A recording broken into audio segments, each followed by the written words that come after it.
الرسول فقد أطاع الله ومن تولى فما أرسلناك عليهم حفيظا إن الحمد لله نحمده ونستعينه ونستغفره ونتوب إليه ونعوذ بالله من شرور أنفسنا وسيئات أعمالنا من يهد الله فلا مضل له ومن يضلل فلا هادي له أشهد أن لا إله إلا الله وحده لا شريك له وأشهد أن محمدا عبده ورسوله وخليله وصفيه صلوات ربنا وسلامه عليه وعلى آله وأصحابه ومن سار على نهجه إلى يوم لقائه أما بعد قال الله تعالى يا أيها الذين آمنوا اتقوا الله حق تقاته ولا تموتن إلا وأنتم مسلمون.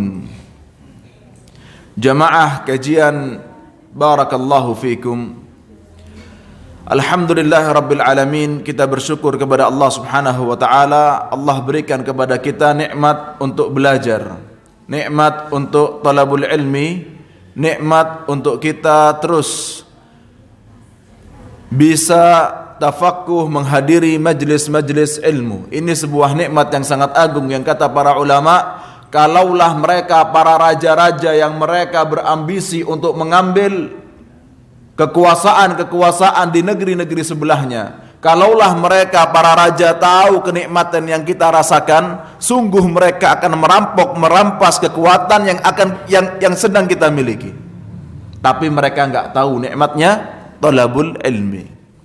Subhanallah, sebaik-baik teman di talabul ilmi, sebaik-baik majlis di majlis ilmu. Nikmat jadi santri itu nikmat, hadir di majlis ilmu itu nikmat, salat di masjid itu nikmat. Apalagi masjidnya bagus, ya Pak. Jamaah barakallahu fikum. Kita akan membahas sebuah pembahasan yang kaitannya dengan as-siratu an-nabawiyah, perjalanan Nabi Muhammad sallallahu alaihi wasallam. Jamaah barakallahu fikum. Banyak pelajaran yang bisa kita ambil dari mempelajari sejarah Nabi Muhammad sallallahu alaihi wasallam. Sangat banyak sekali pelajaran. Bagi para dai ada pelajaran, bagi para ustadz ada pelajaran dari sirah Nabi Muhammad sallallahu alaihi wasallam. Bagi mujahid, bagi orang Islam secara umum, bagi siapapun bisa mengambil banyak pelajaran dari kisah Nabi Muhammad sallallahu alaihi wasallam. Jamaah, jangankan kita mengambil pelajaran dari kehidupan Nabi Muhammad sallallahu alaihi wasallam, bahkan beliau mencontohkan kepada kita kalau beliau Nabi Muhammad sallallahu alaihi wasallam mengambil pelajaran dari Nabi Musa alaihi salam. Seorang nabi aja mengambil pelajaran dari seorang sosok yang lain, Nabi Musa alaihi salam. Padahal beliau sudah seorang nabi. Mengingatkan kepada kita, kalau kita menghadapi segala hal, ingatlah kepada Nabi Muhammad sallallahu alaihi wasallam bagaimana beliau menghadapinya.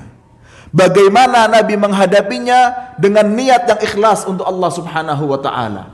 Kita mengambil contoh dari Rasulullah sallallahu alaihi wasallam bagaimana Nabi Muhammad menghadapi orang-orang munafik, menghadapi orang-orang Islam, menghadapi orang yang baru masuk Islam, menghadapi orang yang sudah lama masuk Islam, menghadapi orang yang baik tutur katanya, menghadapi orang yang kasar tutur katanya. Bagaimana Nabi Muhammad sallallahu alaihi wasallam menghadapi mereka semuanya. Kita ingat kepada Nabi Muhammad di keseharian kita. Kita ingat kepada Nabi Muhammad sallallahu alaihi wasallam di setiap aktivitas kita, untuk kita mengambil contoh dari Nabi Muhammad sallallahu alaihi wasallam bagaimana beliau mengamalkan Al-Qur'an. Bukankah Ibunda Aisyah radhiyallahu anha ketika ditanya bagaimana akhlak Nabi Muhammad sallallahu alaihi wasallam, apa jawaban beliau? Kana khuluquhul Qur'an. Dulu Nabi masih hidup, kata Ibunda Aisyah radhiyallahu anha, akhlak beliau adalah Al-Qur'an. Jamaah barakallahu fikum, ketika perang Hunain, kaum muslimin menang pada akhirnya. Saya sempat cerita sedikit tentang perang Hunain di kesempatan yang lalu. Kaum muslimin menang pada akhirnya dan membawa ghanimah yang sangat banyak. Jamaah, Nabi pertama kali keluar dari Mekah itu menuju Taif. Perjalanan Nabi SAW keluar dari Mekah pertama kali itu menuju Taif. Kenapa? Karena Nabi melihat kalau Taif ini bisa masuk Islam, kalau Taif ini mau memeluk Islam, mau bersyahadat asyhadu an la ilaha illallah wa anna Muhammad Rasulullah, maka Taif ini memiliki kekuatan yang sangat dahsyat. Orangnya banyak, kekayaannya luar biasa. Bahkan peperangan terbesar kaum muslimin yaitu melawan orang-orang Taif, sampai terjadi peperangan ketika itu, perang Hunain, dan mengambil ghanimah yang sangat besar. Ketika mengambil ghanimah yang sangat besar, kemudian dibawa kepada suatu tempat namanya Ji'ranah. Di Ji'ranah ini Nabi Muhammad SAW membagikan ghanimah, harta rampasan perang. Nabi memberikan harta rampasan perang lebih, beberapa orang dikasih lebih. Oh, ini pemimpin kaumnya. Oh, ini orang bisa memberi masukan, bisa memberi efek kepada teman-temannya. Itu dikasih lebih sama Nabi Muhammad SAW. Seluruh kaum muslimin diam. Dan seluruh kaum muslimin mereka meyakini, para sahabat meyakini bahwa Nabi Muhammad SAW sedang melaksanakan perintah Allah Subhanahu wa taala. Ini wahyu dari Allah. Tapi ada orang kemudian berkata, "Hadhihi qismatun ma urida biha wajhullah." Ini adalah pembagian yang tidak diharapkan ridho Allah Subhanahu wa taala. Ini adalah pembagian harta ghanimah karena hawa nafsu. Mendengar ini orangnya ngomongnya pelan-pelan. Mendengar ini Ibnu Mas'ud. Ibnu Mas'ud mendengar perkataan ini, laporan ke Nabi SAW. Ya Rasulullah, barusan ada orang yang ngomong kalau pembagian kali ini nggak adil. Kalau pembagian kali ini bukan karena mengharapkan rahmat dan ridha Allah Subhanahu wa taala. Ini karena hawa nafsu, karena hawa nafsumu ya Rasulullah. Mendengar perkataan ini, apa kata Nabi sallallahu alaihi wasallam? Rahimallahu Musa, laqad udhiya ashaddu min hadha fasabar. Semoga Allah Subhanahu wa taala merahmati Nabi Musa alaihi salam. Beliau telah disiksa, beliau telah dihina, beliau telah ditipu, beliau telah didustakan lebih dari yang aku diuji dari Allah, dan beliau Nabi Musa alaihi salam bisa sabar. Nabi Musa alaihi salam, jamaah, siapa kaum yang lebih kolot daripada Yahudi kepada Nabi Musa alaihi salam? Siapa kaum yang lebih jahil waladhdallin, tersesat daripada Yahudi kepada Nabi Musa alaihi salam? Mereka ini sudah banyak yang kafir, kemudian mereka yang beriman kepada Nabi Musa alaihi salam dikejar sama Fir'aun sampai mereka berada di tepi pantai, di tepi lautan. Kemudian Nabi Musa alaihi salam memukulkan tongkatnya, maka lautan ini terbelah menjadi dua. Orang-orang yang beriman kepada Nabi Musa yang jumlahnya itu tidak banyak, mereka itu melewati lautan. Setelah sampai di lautan, Nabi Musa alaihi salam pergi cuma 40 hari. Pulang-pulang mereka sudah nyembah sapi. Kan parah ini. Cuman ditinggal 40 hari sudah nyembah sapi. Tapi kemudian Nabi Musa alaihi salam bisa sabar. Kata Nabi sallallahu alaihi wasallam, Nabi sallallahu alaihi wasallam mengambil pelajaran dari Nabi Musa alaihi salam. Ketika Nabi sallallahu alaihi wasallam dikatain oleh kaumnya sendiri hanya dengan perkataan, ini Nabi Muhammad gak adil. Ini Nabi Muhammad sedang tidak mengharapkan rahmat dan ridha Allah Subhanahu wa taala. Nabi Muhammad mengajarkan kepada kita, ambillah uswatun hasanah, ambillah contoh yang baik, ambillah contoh yang baik. Nabi Muhammad saja mengingat Nabi Musa alaihi salam. Jadi kita dalam kehidupan kita, jamaah, diperintahkan untuk mengambil pelajaran yang baik, mengambil contoh yang baik. Dan sebaik-baik contoh adalah Nabi Muhammad sallallahu alaihi wasallam. Laqad kana lakum fi Rasulillahi uswatun hasanah. Sesungguhnya di dalam diri Nabi Muhammad sallallahu alaihi wasallam itu ada contoh yang paling baik bagi kalian kaum muslimin. Jamaah barakallahu fikum, di antara contohnya Nabi Muhammad sallallahu alaihi wasallam mengamalkan sebuah sirah yang harus kita ambil pelajaran. Di antaranya beliau sallallahu alaihi wasallam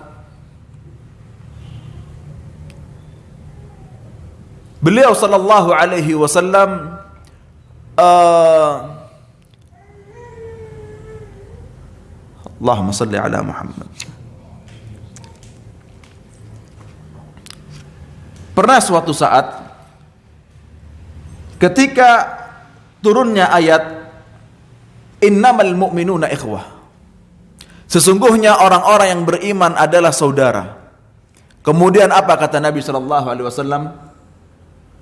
Mathalul mu'minina, perumpamaan orang-orang yang beriman ini, mathalul jasadil wahid, seperti tubuh yang satu.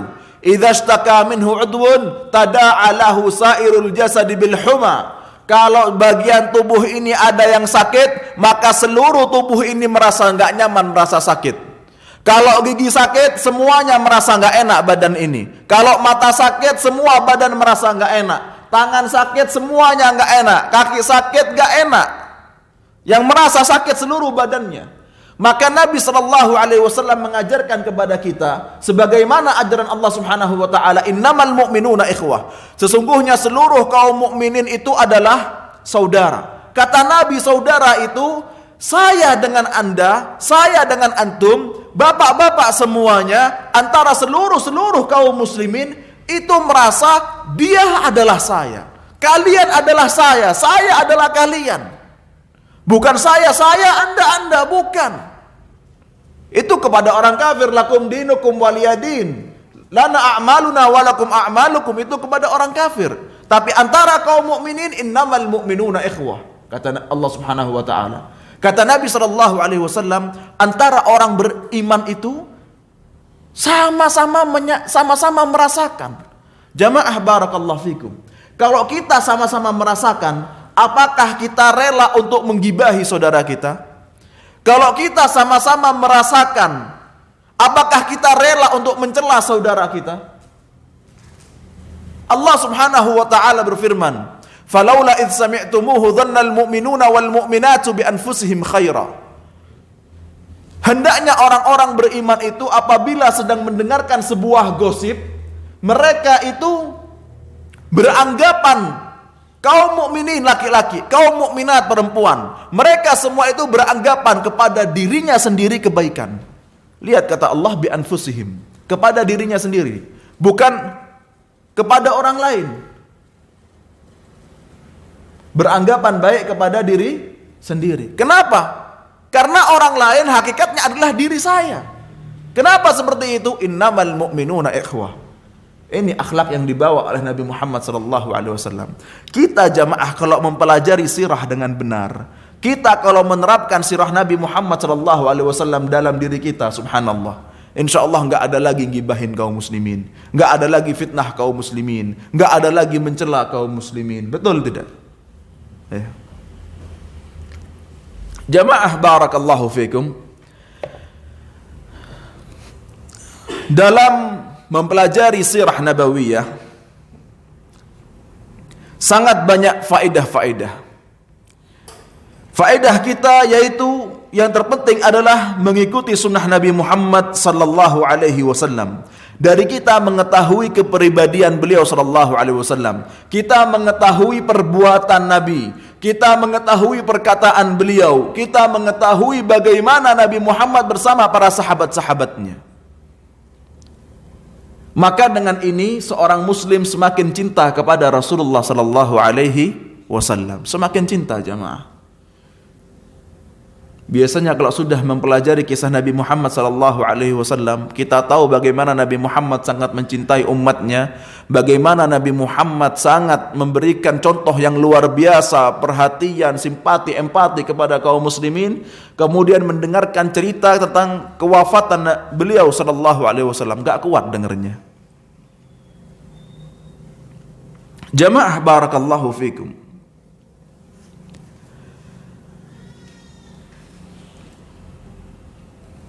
Kemudian juga dalam mempelajari sirah nabawiyah, Nabi berinteraksi dengan siapa?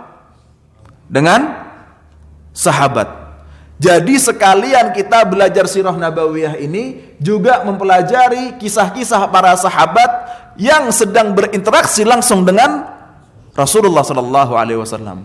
Maka kita sudah belajar sirah nabawiyah juga mempelajari tarikh para sahabat.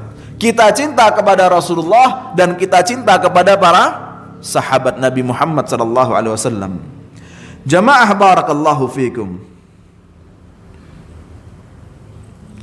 Kemudian sirah nabawiyah ini mengajarkan kepada kita tentang kehidupan Nabi Muhammad sallallahu alaihi wasallam dengan detail, dari kelahiran beliau, masa kecil beliau, masa remaja beliau, masa dewasa beliau, masa kenabian beliau, dan juga meninggalnya Nabi Muhammad sallallahu alaihi wasallam. Sirah nabawiyah ini mengajarkan kita secara detail bagaimana kehidupan Nabi sallallahu alaihi wasallam dari fase yang satu kepada fase yang lainnya. Kemudian sirah nabawiyah memiliki faedah yang luar biasa yang bisa diambil oleh seorang dai. Siapa dai itu? Kita semua. Jangan jamaah tunjuk ustaz, jangan. Kita semua dai. Iya. Kalau saya dai di mimbar, kalau bapak-bapak dai di keluarga, dai di tempat kerja, ibu-ibu dai di rumah tangganya. Semua kita dai. Dan siapakah dai yang paling dai? Nabi Muhammad sallallahu alaihi wasallam. Jadi kalau kita mau berdakwah, lihatlah cara Nabi Muhammad dalam berdakwah. Subhanallah. Nabi Muhammad sallallahu alaihi wasallam itu terkadang berbicara seharian. Ada hadis dalam kitab-kitab hadis itu panjang. Ada para sahabat menyebutkan Nabi sallallahu alaihi wasallam bicara sangat panjang, dan kata para sahabat, enggak bosan dengerin Nabi Muhammad sallallahu alaihi wasallam. Nabi sallallahu alaihi wasallam dalam berdakwah pelan-pelan. Kata Ibunda Aisyah radhiyallahu anha, kalaulah yang pertama kali diturunkan di dalam syariat ini adalah janganlah berzina, janganlah minum khamar, maka tidak akan ada yang masuk Islam. Tapi pertama kali syariat Islam ini apa? Tauhid, tauhid, tauhid. Lihat juz 30. Juz 30 itu semuanya, hampir seluruhnya, bukan semuanya, tapi hampir seluruhnya di Mekah turunnya. Dan isinya tentang yaumul qiyamah, tentang hari kiamat, tentang beriman kepada Allah Subhanahu wa taala.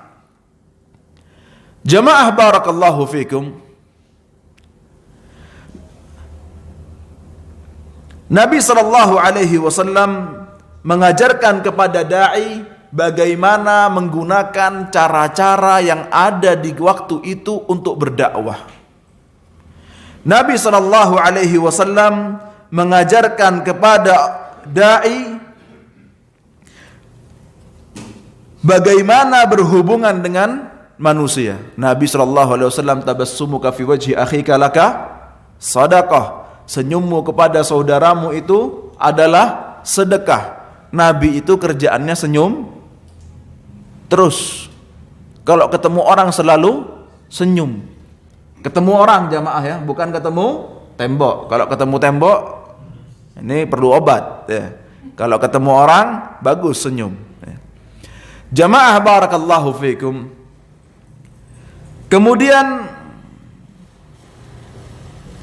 Nabi sallallahu alaihi wasallam mengajarkan kepada dai bagaimana menghadapi tantangan-tantangan dalam dakwah. Subhanallah, tantangan dalam dakwah ya. Siapa yang lebih parah tantangan dakwahnya, kita atau Nabi Muhammad sallallahu alaihi wasallam? Terkadang kita tergesa-gesa. Ada sahabat dulu bertanya kepada Rasulullah sallallahu alaihi wasallam, disebutkan oleh Al-Imam An-Nawawi dalam kitabnya Riyadhus Shalihin, bab sabar, dalam bab sabar. Ada seorang sahabat bicara kepada Nabi Muhammad sallallahu alaihi wasallam, "Ya Rasulullah, ala tad'u lana?" tidaklah engkau berdoa kepada Allah, ala tastansirullahu lana, apakah engkau tidak meminta pertolongan Allah untuk kita ya Rasulullah? Kata Nabi apa? Innakum qaumun tasta'jilun. Sesungguhnya kalian orang-orang yang terlalu tergesa-gesa. Sabar, jalani dakwah dan sabar. Kata Nabi SAW, dulu ada dai yang dipotong jadi dua badannya. Ada namanya dai, namanya Waddah, dipotong jadi dua badannya. Kata Nabi, innakum qaumun tasta'jilun, jangan tergesa-gesa, kalian tergesa-gesa. Lihatlah bagaimana Nabi SAW di tempatnya sendiri selama 13 tahun didustakan. Bahkan oleh saudaranya sendiri, bahkan oleh kaumnya sendiri, bahkan yang menerima dakwahnya bukan kabilahnya, orang-orang Madinah, bahkan besarnya di Madinah. Bagaimana Nabi SAW sabar selama 13 tahun berdakwah di kota Mekah. Nabi dalam fase 13 tahun itu pernah pergi ke Taif. Para sahabat pernah 2 kali pergi ke Habasyah. Nabi SAW berada di pinggir-pinggir kota Mekah, mengajak orang-orang yang datang ke Mekah untuk masuk Islam. Orang-orang Mekah lainnya juga keluar ke pintu-pintu Mekah mengatakan, jangan datangi Muhammad, awas ketemu dengan Muhammad, dia pendusta, dia penyihir. Sabar Nabi Muhammad SAW. Bagaimana banyaknya sekali tantangan-tantangan dalam dakwah Nabi Muhammad SAW. Maka kita sebagai dai, kalau jalan kita ditutup, jangan kemudian langsung lesu. Kita sebagai dai, ya, kalau jalan kita ditutup, jangan langsung lesu. Saya bagikan itu brosur, nggak diambil-ambil, nggak lesu, bismillah. Ya Pak, nggak ditransfer, lanjut terus dakwah. Ya. Kenapa? Mempelajari sirah Nabi Muhammad Sallallahu Alaihi Wasallam. Habis gini transfer Pak.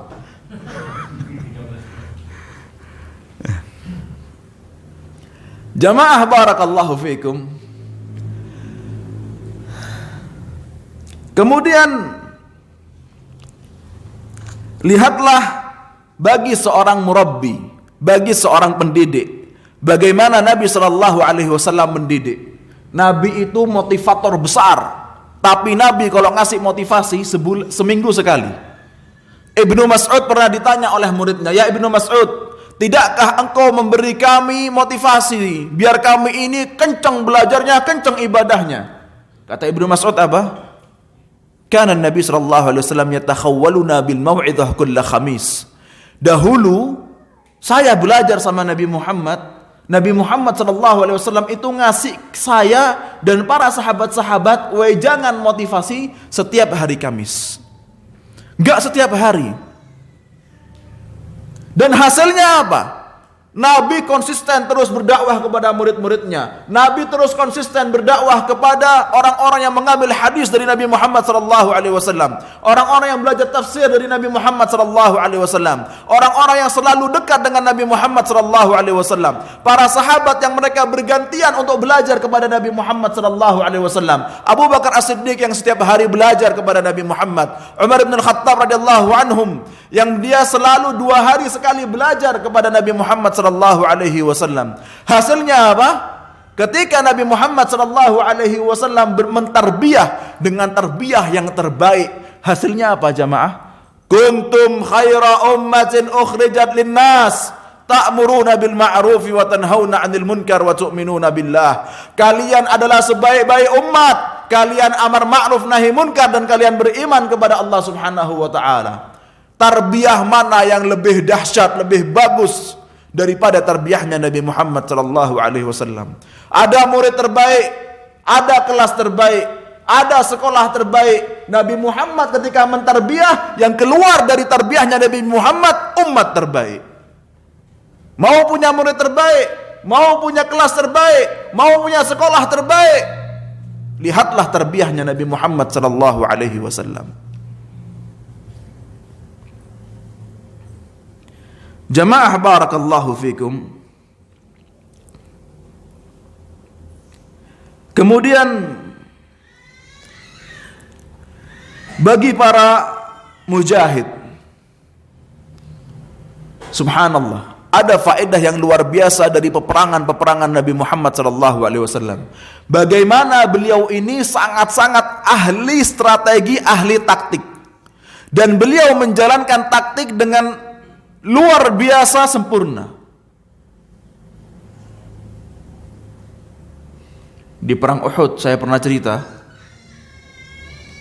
bagaimana Nabi Muhammad SAW mengepung orang-orang musyrikin kafir Quraisy di pojok gunung Uhud pagi-pagi, gak bisa kemana-mana, capek, belum persiapan, mendadak persiapannya, kalah kocar-kacir kaum kafir Quraisy. Ahli taktik. Nabi SAW itu lewat mana, nyerang dari mana, kapan, semuanya terperinci. Ada dekan Fakultas Sirah di Jami'ah Islamiyah namanya Syekh Ibrahim Ribi'i. Syekh Ibrahim Ribi'i. Beliau punya buku yang hanya membahas taktik strategi perang Rasulullah SAW. Ahli strategi. Strategi Rasulullah SAW mana yang kalah? Strateginya, ya. Strateginya luar biasa. Maka seorang tentara, polisi, mujahid, ya, kalau mempelajari strategi perang Rasulullah SAW, insya Allah menang. Sebaik-baik ilmu, sebaik-baik strateginya Rasulullah yang ngajari Allah Subhanahu wa Ta'ala. Dan Rasulullah SAW meskipun beliau dalam strategi perang mendapatkan wahyu langsung dari Allah Subhanahu wa Ta'ala, Nabi SAW subhanallah, beliau memberikan kesempatan bagi sahabat-sahabat bahkan yang muda-muda untuk berbicara tentang strategi perang. Untuk berbicara tentang strategi perang. Sebelum perang itu Rasulullah dengan para sahabat rapat dulu. Jadi ada musyawarah. Ada kesamaan kata. Nabi mengatakan ini, terkadang sahabat berkata usul, diterima sama Rasulullah. Termasuk di antara usul yang diterima sama Rasulullah apa? Perang di gunung Uhud. Padahal Nabi pertama maunya perang di mana? Di dalam kota Madinah, di rumah-rumah sebelah Masjid Nabawi. Yang bilang keluar siapa? Anak-anak muda yang semangat. Jangan di dalamnya Rasulullah, di luar. Diturutin sama Rasulullah. Padahal yang ngasih informasi, padahal yang bilang di luar ini siapa? Sahabat muda, bukan senior. Tapi diterima. Bagaimana Nabi SAW sebagai seorang pemimpin, beliau lapang dada menerima usulan-usulan sahabat-sahabatnya, meskipun yang muda-muda.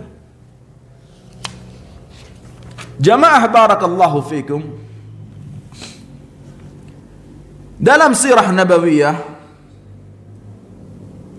di dalam sirah nabawiyah para ulama juga mengambil pelajaran bagaimana tafsir itu turun, kapan itu nasikh, kapan itu mansuh, kapan ada ayat yang menghapus, kapan ada ayat yang dihapus. Ada enggak jamaah syariat dihapus? Ada enggak syariat dihapus?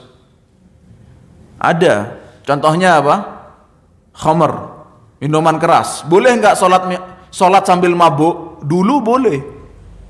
Terus syariatnya dihapus. Gantinya apa? Kalau sholat gak boleh mabuk, kalau enggak sholat boleh mabuk. Iya kan? Dapat berapa lama? Kemudian minuman keras baru diharamkan 100%. Gak langsung. Ini terkadang ada pembahasan para ulama. Kalau seperti khamr,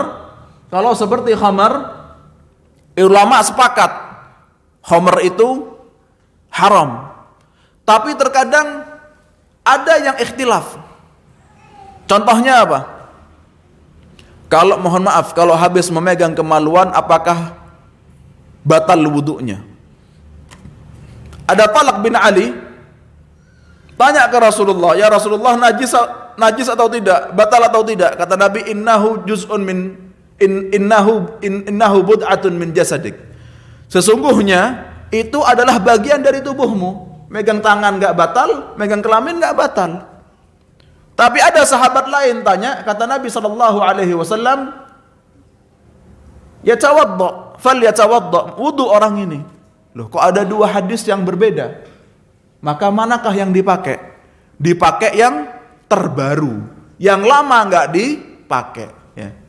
Jadi, dari mana mengetahui seperti ini? Dari sirah Nabi Muhammad sallallahu alaihi wasallam. Kapan bertemu dengan sahabat ini kapan masuk Islam, ini hadisnya tahun berapa, yang ini hadisnya tahun berapa. Itu semua diketahui dari sirah nabawiyah. Jamaah barakallahu fikum. Maka umat Islam pun mempelajari dari sirah nabawiyah bagaimana akhlak yang mulia dari Nabi Muhammad sallallahu alaihi wasallam. Dari sirah nabawiyah mempelajari akidah yang benar dan akidah yang kuat. Ya. Pernah setelah perang orang-orang kaum muslimin itu bilang, "Ya Rasulullah, ij'al lana dzata anwatin kama lahum dzata anwat." Ya Rasulullah, mereka ini orang-orang baru masuk Islam. Mereka bilang, itu ada pohon-pohon yang di sana digantungkan pedang-pedang. Ya Rasulullah, tentukan buat kami pohon-pohon di mana kami menggantungkan pedang-pedang kami. Kata Nabi, innakum qaumun. Kata Nabi sallallahu alaihi wasallam, kalian adalah orang-orang yang innakum qaumun tajhalun. Kalian orang-orang yang bodoh.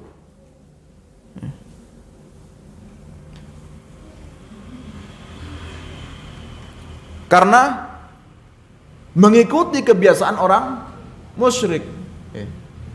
Orang musyrik bergantung kepada pohon. Orang musyrik mintanya ke pohon, ke batu, ke matahari, ke bulan, ke bangunan. Orang Islam mintanya ke mana? Ke Allah Subhanahu wa taala. Ya, dari sini, dari sirah nabawiyah kita tahu akidah yang benar. Kita ini cuma minta kepada Allah Subhanahu wa taala. Dan akidah yang kuat. Lihatlah bagaimana ketika Bilal bin Rabah disuruh kafir, dia nggak mau kafir. Sampai dalam keadaan setengah sadar, kemudian dia bilang mau kafir. Lihatlah keluarganya Ammar bin Yasir. Ibunya Ammar bin Yasir ditusuk dari kelaminnya, tembus ke mulutnya. Lihatlah ayahnya, demi Islam mati-mati. Ya jamaah, demi Islam mati-mati. Kuat akidahnya. Dari mana kita mempelajari akidah yang kuat ini? Dari sirah Nabi Muhammad sallallahu alaihi wasallam. Oleh karenanya juga jamaah, apabila seseorang mempelajari sirah nabawiyah, biasanya agamanya itu kenceng. Ya, tanpa mempelajari fikih. Kalau belajar fikih saja, apalagi ikhtilaf, sukanya yang mudah-mudah nanti. Malah kendor. Tapi kalau belajar sirah saja, biasanya itu agamanya bagus, kenceng. Tapi harus kita ini belajar yang lain juga, ya. Belajar fikih biar ngerti, nggak nyalahkan yang benar. Kalau nyalahkan yang salah, nggak apa-apa. Tapi kalau nyalahkan yang benar, nggak boleh, ya jamaah. Jamaah barakallahu fikum. Kata seorang ulama dari kalangan tabi'in bernama Ali ibn al-Hasan rahimahullah. Kunna nu'allimu maghaziyan Nabi sallallahu alaihi wasallam kama nu'allimu as-surata minal Qur'an. Dahulu kami mengajarkan tentang perang-perang Nabi Muhammad sallallahu alaihi wasallam sebagaimana kami mengajarkan setiap surat dari Al-Qur'an. Mereka hafal Al-Qur'an. Ya. Dan mereka benar-benar mempelajari Al-Qur'an. Sampai jamaah, ada metode yang saya gunakan di pesantren saya. hafalan Al-Quran itu disetorkan kalau sudah nginep 3 hari 2 malam. Jadi kalau hari pertama hafalan dibaca dengan hafalan yang benar 20 kali. Hari kedua dibaca dengan hafalan yang benar, nggak salah-salah 20 kali. Di hari ketiga baru disetorkan. Jadi sudah nginep 3 hari 2 malam. Baru disetorkan. Jadi itu namanya setoran hafalan yang betul-betul hafal, mutqin. Dan diketahui bahwa mereka para sahabat, mereka para ulama, mereka para tabi'in, itu mereka belajar Al-Quran dengan benar-benar. Hafalannya sangat kuat. Oleh karenanya Ali ibn al-Husain memberikan contoh bagaimana dia mengajarkan ilmu sirah nabawiyah, ilmu peperangan Nabi Muhammad SAW, diberikan perbandingan, diberikan persamaan dengan mengajarkan ilmu hafalan Al-Quran. Karena para sahabat, karena para tabi'in, karena para ulama, mereka mempelajari Al-Quran itu kalau sudah hafal tidak hilang. Karena hafalannya caranya benar. Contoh misalnya seperti Ibnu Hajar Al-Asqalani. Ibnu Hajar Al-Asqalani menghafalkan sebuah hadis, diulangi berkali-kali sampai yang dengarkan itu adalah ibu-ibu tua, bukan penghafal hadis, bukan penghafal Quran. Kata ibu-ibu tua itu, "Ya Ibnu Hajar, saya yang dengarkan saja, saya yang bukan santri saja, saya yang bukan ulama saja, sudah hafal. Cuma dari dengarkan hafalanmu. Kok kamu diulang-ulang terus?" Ibnu Hajar senyum. Dapat berapa lama, dapat berapa bulan, datang ke ibu itu. Yang dulu sudah hafal masih hafal enggak? Lupa. Kenapa? Enggak diulang-ulang. Maka cara ulama dalam menghafal itu, kalau sudah hafal enggak lupa jamaah. Jamaah barakallahu fikum. Oleh karenanya kata Ali ibn al-Hasan rahimahullahu ta'ala, membandingkan bagaimana mengajarkan sirah nabawiyah itu sama dengan mengajarkan ilmu Al-Quran. Jamaah, hafalan Quran sulit atau susah? Kalau enggak sulit, susah. Kecuali bagi yang sudah hafal Quran. Tapi kalau bagi yang belum pernah hafalan, itu seakan-akan sudah melihat hafalan Quran itu sepertinya susah sekali. Tapi pada dasarnya mudah jamaah. Pada dasarnya mudah. Cuman terkadang orang melihat susah sekali. Harus tekun. Kalau enggak tekun enggak jadi hafal Quran. Kalau enggak tekun hilang hafalannya. Betul enggak? Maka sebagaimana harus tekun dalam hafalan Quran, harus tekun biar enggak hilang hafalannya, harus tekun biar jadi hafizul Quran, maka harus tekun juga untuk mengajarkan sirah nabawiyah. Ini perkataan seorang ulama besar, Ali ibn Hasan rahimahullahu ta'ala. Jamaah barakallahu fikum. Kemudian seorang ulama bernama Ismail ibn Muhammad ibn Sa'id ibn Abi Waqqas, berkata, "Kana abi yu'allimuna maghazi Rasulullah sallallahu alaihi wasallam ya'udduha alaina wa yaqulu hadhihi ma'athiru abaikum fala tudayyi'u dzikraha." Kata Ismail bin Muhammad bin Sa'ad bin Abi Waqqas, dahulu ayah kami mengajari kami peperangan Rasulullah sallallahu alaihi wasallam itu dengan dihitung, itu dengan cara detail, satu persatu detail mengajarkannya. Kemudian ayah kami berkata, hadhihi ma'athiru abaikum fala tudayyi'u dzikraha. Ini adalah sejarah ayah-ayah kalian. Ini adalah sejarah ayah-ayah kalian, jangan kalian lupakan. Kemudian jamaah barakallahu fikum, barang siapa yang mempelajari sirah nabawiyah juga akan mendapati sebuah faedah besar, bagaimana Nabi SAW itu orangnya selalu memiliki perencanaan. Nabi SAW selalu memiliki perencanaan, bukan asal jadi, bukan asal mengerjakan, tapi Nabi itu adalah orang yang punya perencanaan dalam hidupnya. Bagaimana dakwah beliau? Beliau merencanakan dakwah 3 tahun pertama diam-diam, setelah itu dakwah 10 tahun terang-terangan. Kemudian bagaimana beliau berangkat ke Taif, kapan beliau mengizinkan sahabat-sahabatnya untuk hijrah ke Habasyah, kapan beliau mengatakan diam di Makkah, kapan beliau mengatakan sekarang boleh ke Madinah, kapan beliau mengatakan perang melawan kabilah ini, kapan beliau mengatakan ambil hak kita, kapan beliau sallallahu alaihi wasallam mengatakan jalan lewat sini, kumpul bagian sekian. Itu semuanya ada perencanaan dari beliau sallallahu alaihi wasallam.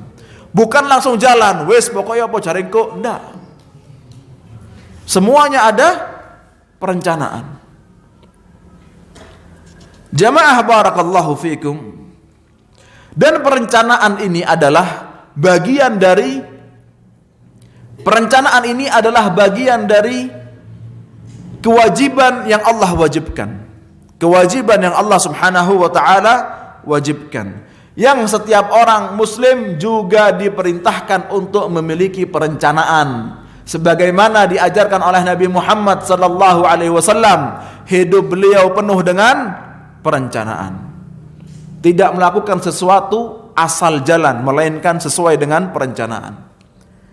Contohnya jamaah, barakallahu fikum. Adzan berapa menit lagi? 1 menit. Kalau gitu contohnya setelah adzan aja insyaallah.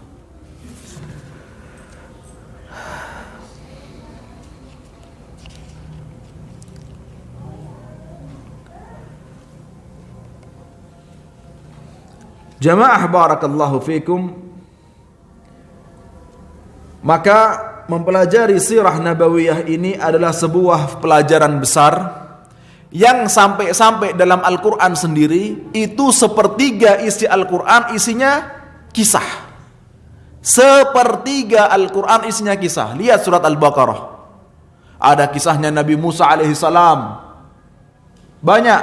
Ada kisahnya Nabi Sulaiman, surat Al-Kahfi, surat Yunus, surat Yusuf, surat Maryam, isinya kisah-kisah.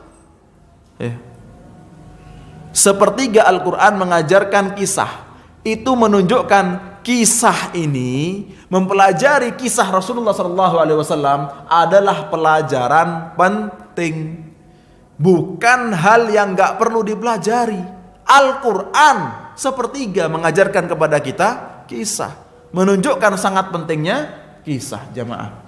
Dan kalau kita mengetahui kisah, dan kalau kita mempelajari kisah, kalau kita pun sudah mempelajari tapi kembali mempelajari, karena kata Mu'adz bin Jabal, hayatul ilmi muraja'atuhu. Hidupnya ilmu itu kalau diulangi lagi. Kalau ilmu itu hidup di diri kita, ilmu itu ada di pikiran kita, di hafalan kita, maka kita bisa menghadirkan ilmu itu ketika kita butuh. Ya. Sebagaimana Nabi SAW ketika beliau membutuhkan sebuah kisah, beliau menghadirkan kisah. Nabi SAW berkata, semoga Allah merahmati Nabi Musa, beliau telah disiksa, ditipu, didustakan oleh kaumnya lebih dariku, tapi beliau Musa alaihissalam sabar. Kenapa? Ada ilmu yang hidup. Kata Syekh Ali As-Salabi,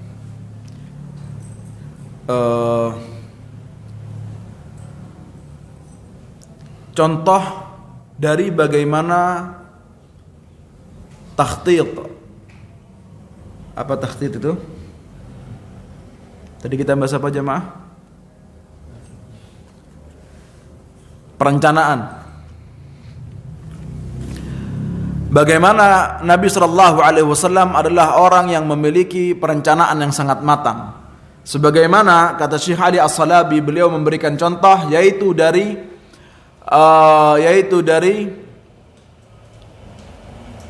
hijrah beliau SAW dari Makkah menuju Madinah, penuh dengan perencanaan. Nabi SAW, subhanallah, beliau sahabat-sahabat izin mau hijrah nggak boleh. Sudah ada waktunya boleh, kata Nabi silahkan boleh. Sahabat bergantian, engkau boleh, engkau jangan, engkau boleh, engkau jangan. Ada sahabat yang dibolehkan oleh Nabi SAW untuk hijrah dengan berbagai alasan. Ini alasannya A, ini alasannya B. Yang ini macam-macam. Nanti kita bahas lebih detailnya kepada pembahasan hijrah Nabi Muhammad SAW, hijrah para sahabat. Kemudian jamaah, di hijrah Nabi Muhammad SAW, bagaimana beliau ketika mendapatkan izin, subhanallah, beliau itu datangnya siang hari ke rumahnya Abu Bakar As-Siddiq. Siang hari di Mekah dulu tidak seperti siang hari sekarang. Kalau siang hari sekarang rame, kita lihat di TV Mekah yang tawaf rame. Ini zaman dahulu nggak ada keramaian seperti itu. Panas, siapa orang mau keluar? Kalau di Madinah musim dingin masih nggak terlalu rame, tidak terlalu panas. Tapi di Mekah musim dingin pun sekarang yang saya tahu paling rendah 15 derajat musim dingin Padahal di Madinah bisa 5 derajat, di Mekah 15 derajat. Masih nggak harus pakai jaket lah. Dinginnya masih kuat. Tapi kalau 5 derajat, oh Masya Allah. Jamaah barakallahu fikum. Nabi Muhammad SAW beliau datang ke rumahnya Sayyidina Abi Bakar As-Siddiq radhiyallahu anhu di siang hari. Di waktu nggak ada orang yang lihat. Dan ketika itu Abu Bakar As-Siddiq sudah izin ke Rasulullah, ya Rasulullah, aku mau safar, aku mau hijrah. Kata Nabi, jangan. Datang lagi Abu Bakar kepada Rasulullah, aku mau hijrah. Jangan. Datang lagi berapa kali ke Rasulullah, aku mau hijrah. Kata Nabi, jangan. Nggak taunya pada suatu siang Nabi SAW datang ke rumahnya Abu Bakar As-Siddiq radhiyallahu anhu. Siang-siang Abu Bakar As-Siddiq kaget. Ini pasti adalah suatu hal yang sangat penting. Gak mungkin Nabi datang ke rumahku siang-siang. Nabi SAW bersama Abu Bakar ini teman karib, tapi gak pernah sama sekali Nabi datang siang hari. Datang siang-siang, kata Abu Bakar, ini pasti ada hal yang sangat penting. Kemudian ketika itu kata Nabi SAW, wahai Abu Bakar, ini hal yang sangat penting. Minggirkan keluargamu suruh pergi dari rumah ini dulu, jangan mendengarkan pembicaraan antara kita berdua. Kata Abu Bakar, ya Rasulullah, mereka dengan aku sama-sama mereka beriman kepadamu ya Rasulullah, sama-sama kita ini adalah kepercayaanmu ya Rasulullah. Akhirnya Nabi berkata, kalau gitu biarkan mereka ada di rumah, gak usah mereka keluar dari rumahmu. Kemudian Nabi SAW berkata, sesungguhnya Allah Subhanahu wa taala telah memberikan izin kepadaku untuk hijrah bersamamu wahai Abu Bakar. Abu Bakar menangis. Kata Ibunda Aisyah radhiyallahu anha, demi Allah aku tidak pernah mendapati ayahku menangis kebahagiaan lebih dari hari itu. Sebagaimana ayahku menangis sangat bahagia menjadi satu-satunya orang yang diizinkan oleh Allah untuk menjadi teman karib Nabi Muhammad SAW dalam hijrahnya. Satu-satunya hijrah, satu-satunya teman, satu-satunya orang yang dilarang oleh Nabi SAW untuk hijrah. Jangan Abu Bakar, jangan Abu Bakar, jangan Abu Bakar. Ketika datang waktunya, ternyata Abu Bakar adalah pilihan Allah, pilihan Rasulullah SAW. Kata Ibunda Aisyah, aku tidak pernah mendapati ayahku menangis lebih dari hari itu. Jamaah barakallahu fikum. Kemudian Nabi Muhammad dengan Sayyidina Abi Bakar As-Siddiq menyiapkan segala hal persiapan. Nabi Muhammad memerintahkan kepada Ali bin Abi Thalib untuk tidur di tempatnya. Nabi Muhammad memerintahkan Ali bin Abi Thalib untuk mengembalikan harta-harta punya orang-orang Quraisy yang menitipkan kepada Nabi Muhammad sebagai bank mereka. Nabi Muhammad SAW menyewa jasanya Abdullah bin Uraikid, orang yang ketika itu masih kafir, untuk menjadi penunjuk arah Nabi Muhammad SAW dengan Sayyidina Abi Bakar As-Siddiq radhiyallahu anhu. Nabi Muhammad SAW kemudian pergi dulu ke Gua Thur. Harusnya perginya kemana itu? Kalau Mekah ke Madinah, dari Mekah ke Madinah ke utara. Madinah itu kiblatnya menghadap ke selatan, betul. Berarti utaranya. Masya Allah. Harusnya itu ke utara, Nabi malah ke Gua Thur ke arah selatan. Taktik. Perencanaan yang matang. Kemudian kata Nabi SAW, beliau memerintahkan Asma binti Abi Bakar untuk menyiapkan makanan. Perencanaan. Sampai Asma binti Abi Bakar gak nemu tali, bajunya sendiri. Ikat bajunya itu dilepas, dibuatkan tali. Sampai beliau disebut Zatu an-Nitaqain. Wanita yang punya 2 tali. Karena beliau menjadikan bajunya itu sebagai menyobek bajunya untuk dijadikan 2 tali untuk bekal Nabi Muhammad SAW. Kemudian ketika itu ada Abdullah bin Abi Bakar, diperintahkan oleh Rasulullah SAW untuk mengambil kabar dari orang-orang kafir Mekah. Jadi Abdullah bin Abu Bakar ini, anaknya Abu Bakar As-Siddiq radhiyallahu anhu, beliau kalau waktu siang ada di Mekah. Ditanya sama Abu Jahal, di mana ayahmu? Nggak tahu. Dia diam. Dia melakukan aktivitas-aktivitas di antara orang-orang kafir Mekah. Malam harinya datang ke Rasulullah SAW dan kepada Abu Bakar As-Siddiq di Gua Thur, memberi informasi yang dari pagi sampai sore dikumpulkan oleh Abdullah bin Abu Bakar. Informasinya dari pagi sampai sore, begini ya Rasulullah, begini ya ayahku Abu Bakar As-Siddiq. Kemudian Rasulullah SAW menjadikan Amir bin Fuhairah membawa kambing untuk menghilangkan jejaknya Abdullah bin Abu Bakar. Jadi pagi-pagi, paling pagi, Amir bin Fuhairah ini membawa kambing yang banyak, jejaknya Abdullah bin Abu Bakar di sini, beliau ikutin dari belakangnya. Jadi nggak ketahuan. Ini semuanya perencanaan. Goal perencanaannya. Matang perencanaannya. Itulah seorang muslim harusnya punya perencanaan yang matang. Wallahu a'lam bissawab. Ada pertanyaan jamaah? Kalau sirah apa yang mau ditanyakan jamaah? Dipahami, diingat. Kalau fikih banyak pertanyaannya.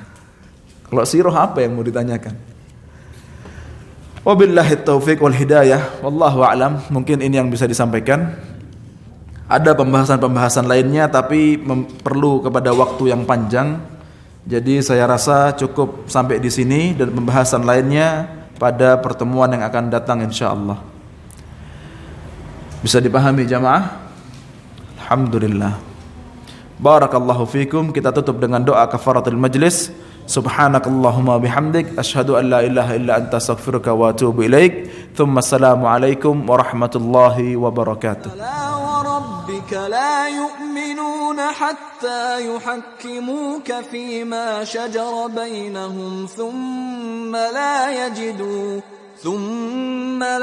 يجدوا في أنفسهم حرجا مما قضيت ويسلموا تسليما.